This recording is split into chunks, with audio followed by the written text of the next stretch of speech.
Hello guys, अस्सलाम वालेकुम, नमस्ते एंड सत श्री अकाल। So guys, welcome back again to our channel Spontaneous Reaction। So guys, मेरा नाम है हसन नासिर और मैं हूं अम्माद लतीफ। So guys, आज की वीडियो में जो टाइटल है वो ये है कि India's biggest action in Ladakh, China shocked Indian defense updates and news। So guys, basically ऐसे है कि हमें खुद नहीं पता कि इस वीडियो में क्या होने वाला है, बट ये जैसे कि हमने टाइटल पढ़ा है कि इंडिया एक बहुत बड़ा एक्शन पहले की चल रही है इस लद्दाख में चल रही है। इंडिया चाइना के वहां पे उन्होंने S-400 मिसाइल्स लगाए हैं, जो कि कहा जाता है 3S-300 मिसाइल्स हैं चाइना के पास, और बुलेट रेंज चलाई। और इंडिया ने बहुत सारी फौज 50,000 ट्रूप्स ही पाकिस्तान बॉर्डर से इंडिया पे चाइना बॉर्डर पे भेज दिए। तो इस तरह की काफी पहले की चल रही है, ठीक है। तो राफेल भी एक्शन आ चुकी है इंडिया के अंदर। अब ये देखते हैं कि इनके जो डिफेंस मिनिस्टर है जो कि सिंह साहब है, उनका फर्स्ट नेम डी से नाम शुरू होता है, रविंदर सिंह। आई थिंक आप करेक्ट करिएगा अगर मैं इनकरेक्ट हूँ।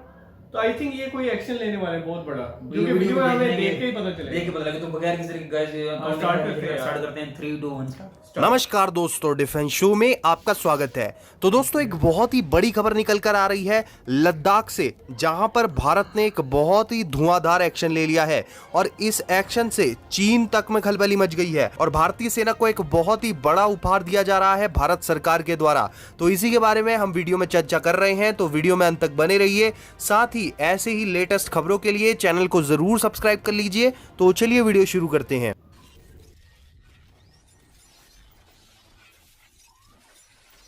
तो दोस्तों, भारत बीते साल से, जब से चीन के साथ हमारा विवाद हुआ है, तब से ऐसे बड़े बड़े काम कर रहा है जिससे चीन में खलबली मची हुई है। पहले तो भारत ने इतने घातक हथियारों को यहां पर तैनात कर रखा है, तो दूसरा, हाल ही में मैंने आपको बताया था कि भारत ने अग्नि 5 का भी डिप्लॉयमेंट कर दिया था। लेकिन जो खबर मैं आपको आज दे रहा हूं, इससे तो आपका मन भी एकदम खुश हो जाएगा और आप भी कहेंगे कि सचमुच में मौजूदा रक्षा मंत्रालय जो है भारत सरकार का, वो भारत के इतिहास में सबसे बेहतर नहीं भी तो पहले से कई गुना मजबूत हो गया है और पहले से कई गुना ज्यादा काम हमारा रक्षा मंत्रालय मौजूदा समय में कर रहा है। और इतनी तेजी से हमारे रक्षा क्षेत्र में काम हो रहा है कि जितनी प्रशंसा करी जाए हमारे रक्षा मंत्रालय की, वो कम है। और दोस्तों, लद्दाख के बारे में आप जानते ही हैं, भारत में तो हर बंदे का यही सपना रहता है कि एक बार वो लद्दाख की ट्रिप पर जरूर होकर आए। लेकिन लद्दाख दिखने में जितना सुंदर है, वो कठिनाइयों से भी उतना ही भरा हुआ है। और वो तो हमें भारतीय सशस्त्र बलों का धन्यवाद करना चाहिए कि इतने कठिन पहाड़ी चट्टान वाले इलाके की सुरक्षा इतनी मुस्तैदी के साथ हमारी भारतीय सेना कर रही है। जी हाँ दोस्तों, एक समय था जब यहाँ पर हमारे लड़ाकू विमानों को लैंड करने तक की व्यवस्था नहीं होती थी, लेकिन फिलहाल हम यहाँ पर अपने लड़ाकू विमान उतार सकते हैं।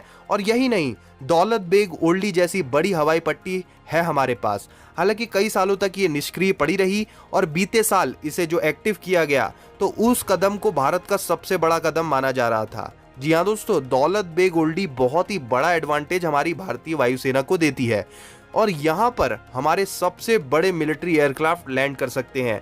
और यहाँ तक कि C-17 ग्लोब मास्टर भी यहाँ पर लैंड करा और इसीलिए इसको इतना महत्वपूर्ण माना जाता है। ये दुनिया की सबसे ऊंची हवाई पट्टी भी है। और अगर मैं आपसे कहूँ कि इसी तरह की व्यवस्था पूरे लद्दाख में होने जा रही है और एक नहीं बल्कि कई सारी हवाई पट्टियां और एयरपोर्ट लद्दाख में बनाए जा रहे हैं, तो आप जाहिर सी बात है कि बहुत ही ज्यादा प्रसन्न हो जाएंगे। तो दोस्तों, ये एकदम सच है और कुछ ऐसा ही हुआ है। यही खबर निकल कर आई है कि हमारी भारत सरकार, हमारा रक्षा मंत्रालय लद्दाख में 4 नए एयरपोर्ट और इसके अलावा ऑल्टरनेट हवाई पट्टियां और साथ ही साथ 37 हेलीपैड बनाने जा रहा है। जी हाँ दोस्तों, काफी बड़ी संख्या है लद्दाख में, जहां पर अभी तक इतना सारा इंफ्रास्ट्रक्चर नहीं बन पाया है। इतने सालों के बाद भी वहां पर अचानक से 37 हेलीपैड बना देना और 4 एयरपोर्ट्स के अलावा कई सारी हवाई पट्टियां अभी बना देना एक बहुत ही बड़ा कदम है। जी हाँ दोस्तों, और इसके अलावा जो एयरपोर्ट यहाँ पर बनाए जाएंगे, ये छोटे मोटे एयरपोर्ट्स नहीं होंगे, बल्कि हमारे बड़े से बड़े मिलिट्री एयरक्राफ्ट को भी उतार लें और यहाँ से हमारे सबसे बड़े एयरक्राफ्ट भी उड़ान भर सकें, ऐसी इनमें व्यवस्था होने वाली है। और इनके अलावा यहाँ पर सिविल फ्लाइट्स भी आ जा सकेंगी। सिविल फ्लाइट से मेरा मतलब है कि मिलिट्री के विमान तो आएंगे ही, इसके साथ ही साथ यहाँ पर जो पब्लिक फ्लाइट्स होती हैं, यानी कि जिनके अंदर यात्री सफर कर सकते हैं, उनकी भी व्यवस्था यहाँ पर बनाई जाएगी। जिसका मतलब ये हुआ कि टूरिस्ट इंफ्रास्ट्रक्चर बहुत ही ज्यादा बढ़ने जा रहा है लद्दाख में। और इससे भारत की पकड़ और भी ज्यादा मजबूत हो जाती है। साथ ही साथ 4 बड़े एयरपोर्ट होना, वो भी लद्दाख जैसी यूनियन टेरिटरी में, ये अपने आप में भारत के लिए एक बहुत ही बड़ी जीत है और इसी की प्लानिंग हमारा रक्षा मंत्रालय कर रहा है। और इस खबर से चीन में तो सनसनी फैल गई है, क्योंकि LAC की दूसरी साइड इतना मजबूत इंफ्रास्ट्रक्चर तो अभी मौजूदा समय में चीन के पास भी नहीं है।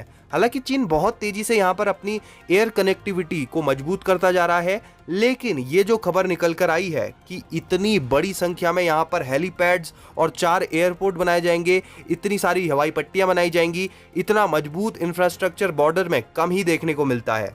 और जो ये हेलीपैड्स बनाए जा रहे हैं दोस्तों हमारे हेलीकॉप्टर्स के लिए, इसमें हमारे सबसे महत्वपूर्ण हेलीकॉप्टर यानी कि चिनूक हैवी लिफ्ट हेलीकॉप्टर्स आराम से उड़ान भर सकेंगे और आराम से लैंड कर सकेंगे, जिसका मतलब ये हुआ कि हमारी सेना को एक बहुत ही बड़ी मजबूती मिलने जा रही है, क्योंकि चिनूक हेलीकॉप्टर से हम आराम से अपने सारे हथियारों को और अन्य उपकरणों को बॉर्डर तक पहुंचा सकते हैं।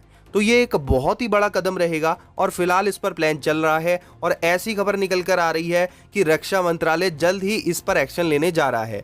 तो आप क्या सोचते हैं इस बारे में? साथ ही रक्षा मंत्रालय के बारे में आपका क्या राय है, ये कमेंट सेक्शन में लिखकर बताएं। साथ ही ऐसे ही अपडेट्स के लिए चैनल को सब्सक्राइब कर लें। जय Hind, Vande Mataram. Okay guys, video हो गई है यहाँ पे एंड। तो मैं इसी चीज़ पे हैरान था कि क्या ऐसा इंडिया ने जो है बिगेस्ट एक्शन ले लिया। मैं समझा शायद कोई अटैक करने की तैयारी हो गई है। मैं भी यही सोच रहा था। मेरी माइंड में यही है कि बस जो है ना कुछ होने जा रहा है बहुत ज्यादा। लेकिन यहाँ पे था कि इंडिया ने बिगेस्ट एक्शन ये लिया कि एयरपोर्ट्स जो हैं 4 एयरपोर्ट और 37 जो हैं वो हेलीपैड्स जो हैं ये बनाने लगे हैं, क्योंकि ये काफी मुश्किल काम होता है। ये जो हिली एरियाज होते हैं, खासतौर पर जो फुल हाई एल्टीट्यूड पे होते हैं, लद्दाख वगैरह जैसे सियाचिन वगैरह हो गए, यहाँ पे एयर बेसिस बनाना है बहुत मुश्किल काम है। यहाँ पे तो रोड बनाना बहुत मुश्किल काम होता है। फिर आपने एयरपोर्ट्स के लिए अपने सीधी पूरी जगह सीधा करके वहाँ पर बाकायदा जो है ना पूरे तकनीक के साथ जो है ना बनाने होते हैं, जहाँ पे लेवल करके बनाने होते हैं ताकि एयरक्राफ्ट लैंड कर सके, जहाँ पे जो है ना लैंड कर सके। तो ये आम बंदा जिसको आप ये न्यूज दें वो कह गए चलो ठीक है, अच्छी बात है, एयर बेसिस बन रही है, लेकिन ये एक इम्पोर्टेंट जो है ना वैल्यू है इसकी बहुत ज्यादा इंडिया के अंदर, कि आप यहाँ से जो पहले सपोज करें जो नियरेस्ट बेस होगी वो अगर 50 to 100 किलोमीटर भी दूर थी, तो अब तो लद्दाख के अंदर या उस एरिया के अंदर ही बेसिस बन जाएंगे। 737 हेलीपैड्स बने बिल्कुल। मतलब पहले जो इंडिया में एक तो इसमें फायदा होगा इंडिया को रैपिड एक्शन में, ठीक है। पहले अगर कुछ रिस्पॉन्स देने में अगर 15 मिनट या 20 मिनट भी लगते थे, अब वो टाइम ही नहीं लगेगा। मतलब आपको सडनली आपको अगर कोई अटैक होने के खदशा भी या कुछ भी है, फौरन यहीं पे एयरक्राफ्ट होंगे, वहीं से जो है ना वो बिकॉज़ ये देख वो रोड्स बना रहे हैं, काफी रोड्स कंस्ट्रक्शन कर रहे हैं। उसके अलावा उनकी ट्रूप्स जो है 50,000 के राउंड बाउंड भी पहुंच गई है।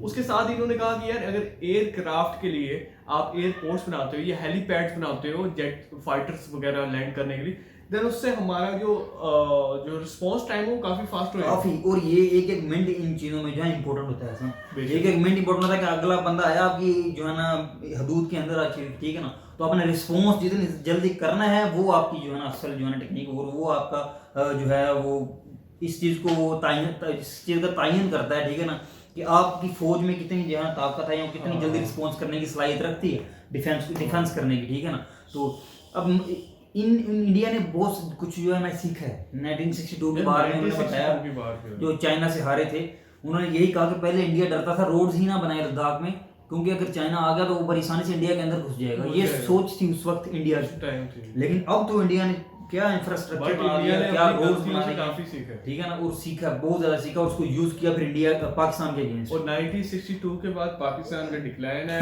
और जबकि इंडिया का जो है इंडिया ने अपनी जो स्ट्रेटजी फिर यहाँ पे उन्होंने नहीं अपनाई, फिर पाकिस्तान की अगेंस्ट अपनाई। पाकिस्तान को फिर इसका जो नुकसान हुआ वो तो काफी पता है, सब बहुत ज्यादा नुकसान हुआ। तो इसी के साथ मैं फिर वीडियो एंड करते हैं। अगर आपके पास कोई इन्फॉर्मेशन है इसके रिलेटेड तो आप कमेंट सेक्शन में जरूर लिखिएगा। मुझे हसन नासर और माद लतीफ को इजाजत दें। टेक केयर, अपना ख्याल रखिएगा। अल्लाह हाफिज़।